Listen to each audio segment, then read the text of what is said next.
Hello everyone, how are you all. तैयारी ठीक चल रही होगी आई होप। लास्ट वीडियो में हम लोगों ने काफी सारे स्ट्रक्चर्स देखे। उन स्ट्रक्चर्स के ऊपर बहुत अच्छे अच्छे क्वेश्चंस आते हैं। तो एक स्पेशल स्ट्रक्चर है जो मैं आप चाहता हूं कि आप उस पर्टिकुलर वीडियो में जाके देखो, थायोसल्फ्यूरिक एसिड। और उसके ऊपर ना ऑक्सीडेशन नंबर का एक बहुत ही प्यारा सा क्वेश्चन आता है जो मैंने अपने पुराने video oxidation number calculation part 1 और पार्ट 2 में कवर किया हुआ है।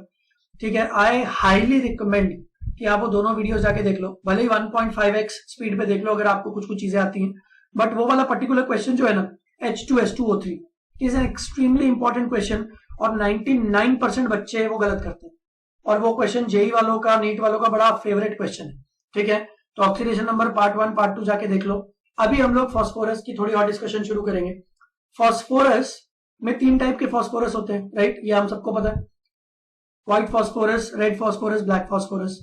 तो इनमें क्या डिफरेंस होता है, इनमें कौन ज्यादा रिएक्टिव होता है, वो सब चीजें हम लोग अभी शुरू करेंगे। ठीक है, तो पहली बात तो फॉस्फोरस एग्जिस्ट्स एज P4। अभी एक बोर्ड्स लेवल का क्वेश्चन है कि nitrogen exists as N2 while phosphorus का P2 एग्जिस्ट नहीं करता। क्यों?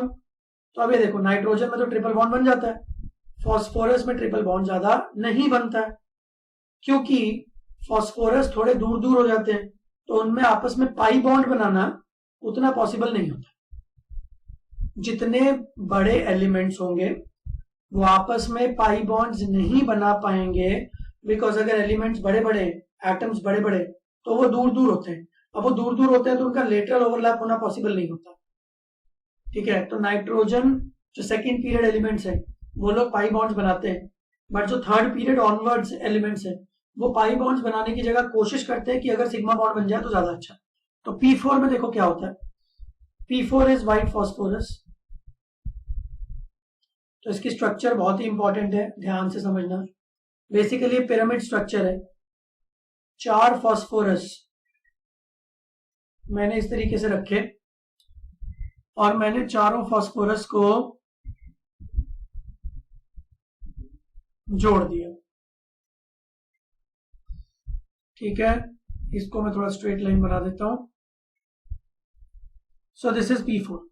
अब ध्यान से समझना, कुछ बच्चों को ऐसा लगता है अरे सर ये बॉन्ड कट कैसे रहा। बेटा ये कोई कट नहीं रहा है, ये 3D है।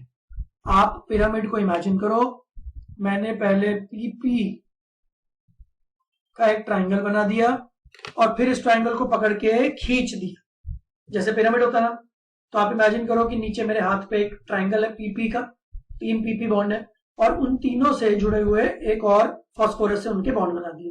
तो नंबर 1 क्वेश्चन जो एग्जाम्स में आ चुका है, how many PP bonds are there? तो आंसर इज 6 PP बॉन्ड्स। ठीक है, दूसरी बात, ये एक रेगुलर पिरामिड है, मतलब all the PP bonds are same. ठीक है, तो मतलब PP बॉन्ड लेंथ सेम होगी। तो इसका मतलब ये है कि जितने भी आपको सो कॉल्ड ट्राइंगल दिख रहे हैं ना, ऑल आर इक्विलेटरल ट्राइंगल्स। ये बहुत इंपॉर्टेंट पॉइंट है, ऑल आर इक्विलेटरल ट्राइंगल्स। और इक्विलेटरल ट्राइंगल होने की वजह से एक छोटी सी दिक्कत भी हो रही है, ये एंगल 60 डिग्री है, ये एंगल भी 60 degree, all angles are 60 degree. But अगर आप जल्दी से मुझे देख के बता सको कि what is the hybridization of this phosphorus.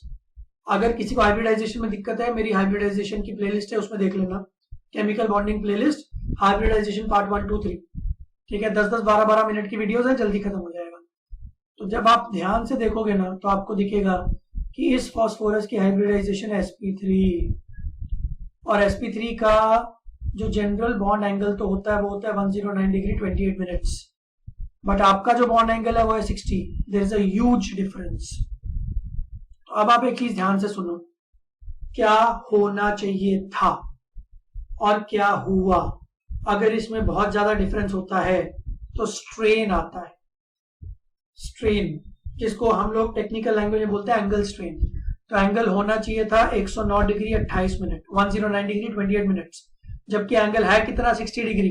तो यार जो चीज ऐसे होने चाहिए थी उसको आपने किसी भी रीजन से ऐसे दबा दिया, तो यार उनके बीच में तो बहुत ज्यादा रिपल्शन होगा ना, तो वो तो टूटने की कोशिश करेंगे।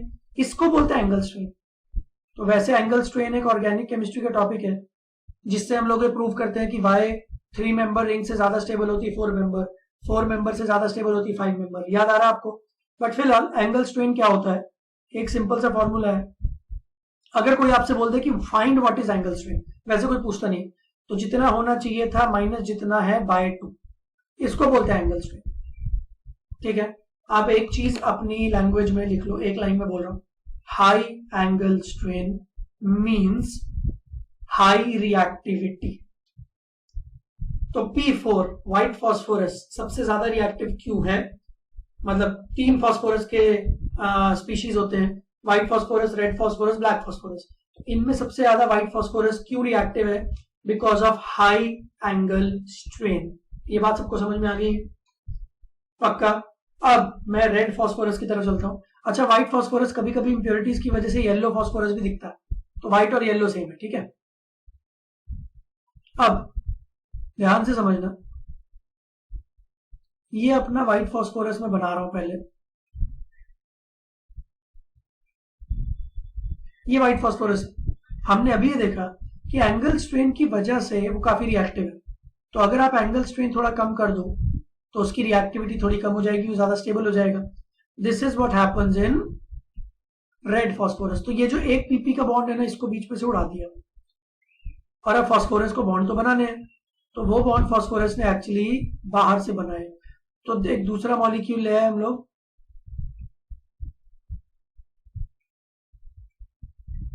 इसमें भी ये वाला जो बॉन्ड होना था, ये वाले बॉन्ड को हमने उड़ा दिया,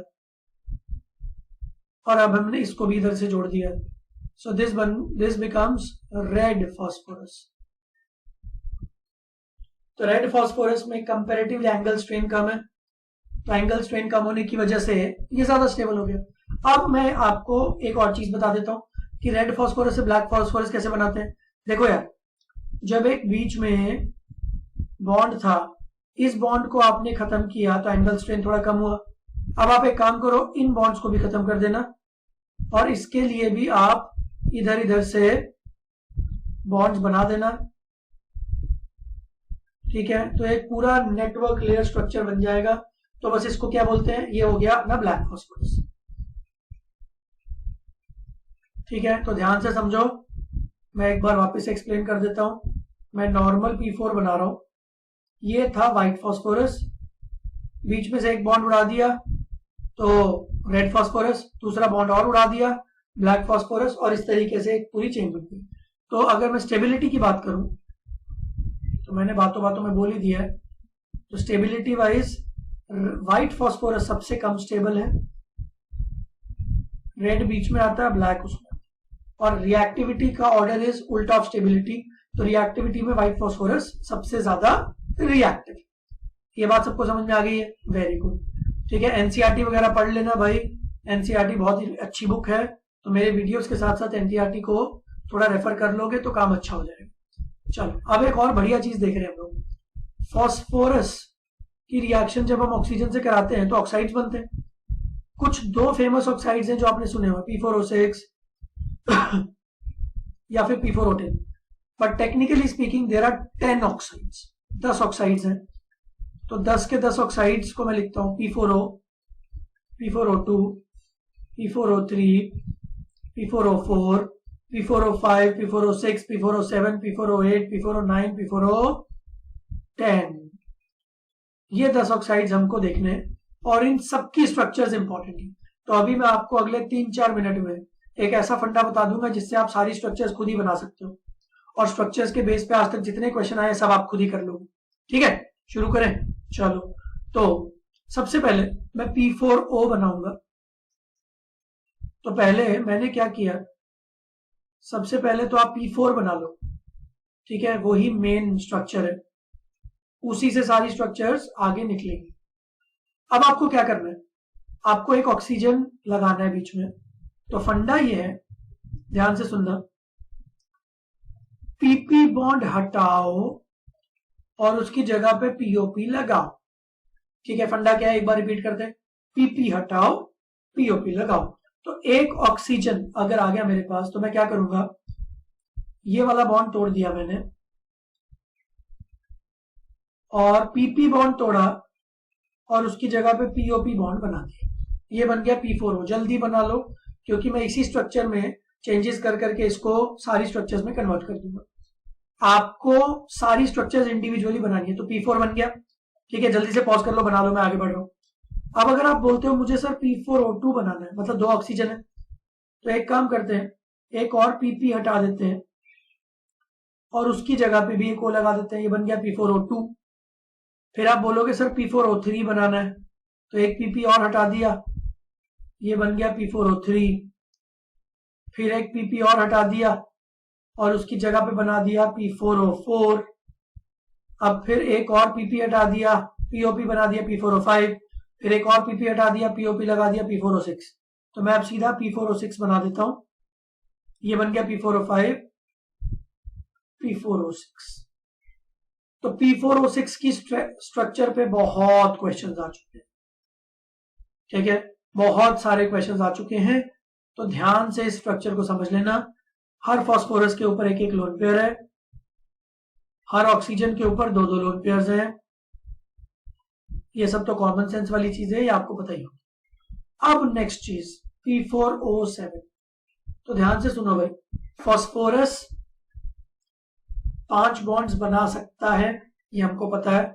अभी उसने 3 ही बॉन्ड बनाए हैं, तो P4O7 में फास्फोरस एक डबल बॉन्ड बना लेगा ऑक्सीजन के साथ।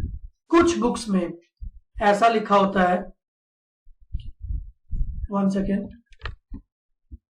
या तो P4O6 हमने बना लिया था, ठीक है। तो P4O6 को मैं थोड़ा वापस से बना रहा हूं,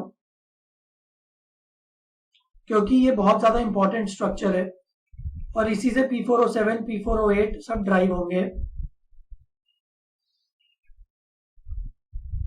ये अपना P4O6 है। कुछ बुक्स ऐसे लिखती हैं कि फास्फोरस अपना लोन पेयर ऑक्सीजन को डोनेट कर देगा, ठीक है। ये उन्होंने बना दिया स्ट्रक्चर P4O7 के नाम पे। बट काफी अच्छी बुक्स में लिखा हुआ है कि यार या तो आप कोऑर्डिनेट बॉन्ड बना सकते हो अगर आप ऑक्टेट रूल को वैलिडेट करना चाहते हो। बट काफी बार क्या होता है कि ऑक्टेट रूल को वायोलेट करने से ज्यादा बेनिफिट्स होते हैं। जैसे मैं आपको एग्जांपल देता हूं, एक ऑप्शन है आपके पास कोऑर्डिनेट बॉन्ड बनाओ, दूसरा ऑप्शन है कि आप डबल बॉन्ड बनाओ। देखो, making of 2 bonds is always better than making 1 bond. भाई ज्यादा बॉन्ड मतलब ज्यादा स्टेबिलिटी। तो P4O7 की स्ट्रक्चर आपको ऐसे बनानी है। अब आ गया P4O8, तो एक डबल बॉन्ड और बना दो। अब आ गया P4O9, एक डबल बॉन्ड और बना दो। और लास्ट आ गया P4O10। तो ये जो स्ट्रक्चर बनी हुई है, ये है P4O10 का स्ट्रक्चर। ये बात सबको समझ में आ गई। अब इसके तमामों क्वेश्चन बनते हैं। How many POP bonds are there? 6। How many PP bonds are there? 0। How many oxygen are sp2 hybridized? ये वाले जो ऑक्सीजन है ये sp2 हाइब्रिडाइज्ड है, that is 4। How many oxygen are sp3 hybridized? What is the hybridization of phosphorus in P4O10? ठीक है, तो ऐसे बहुत सारे। How many lone pairs are there in P4O10? अगर आप इसका क्वेश्चन का आंसर बताओ तो हर ऑक्सीजन पे 2 लोन पेयर है, तो 10 ऑक्सीजन है, तो 20 लोन पेयर। अगर मैं आपसे पूछूं how many lone pairs are there on P4O6, तो आप इन ऑक्सीजन को हटा दो डबल बॉन्ड ओ वालों को और फिर देख लो। बट एक चीज ध्यान रखना, जब आप डबल बॉन्ड ओ वाला ऑक्सीजन हटाते हो तो फास्फोरस के ऊपर भी एक लोन पेयर होता है, तो ये गिन लेना। काफी बच्चे इसको गिनना भूल जाते हैं। तो P4O6 में कितने लोन पेयर्स है? 16 लोन पेयर्स है, गिन लेना। 6 ऑक्सीजन है, 6 2 12, ठीक है, और 4 फास्फोरस है, हर फास्फोरस पे एक एक, ठीक है। तो ऐसे बहुत सारे क्वेश्चंस आएंगे। मेन बात क्या है जी, अगर आपको स्ट्रक्चर पता है तो आप कितने भी क्वेश्चन कर सकते हो। तो जेई मेंस और नीट में तो as it is question repeat भी होते हैं, बट फिर भी अगर क्वेश्चन रिपीट नहीं होता है तो लॉजिक तो रिपीट होता ही है, स्ट्रक्चर तो रिपीट होती है। ये P4O10, P4O6 की स्ट्रक्चर बहुत बार आ चुकी है, ठीक है। तो आई होप आपको फास्फोरस, व्हाइट, रेड, ब्लैक और फास्फोरस के सारे ऑक्साइड समझ में आ गए होंगे, ठीक है। चलो नेक्स्ट वीडियो में कोई और बढ़िया कॉन्सेप्ट लेके आते हैं। अभी के लिए बाय बाय।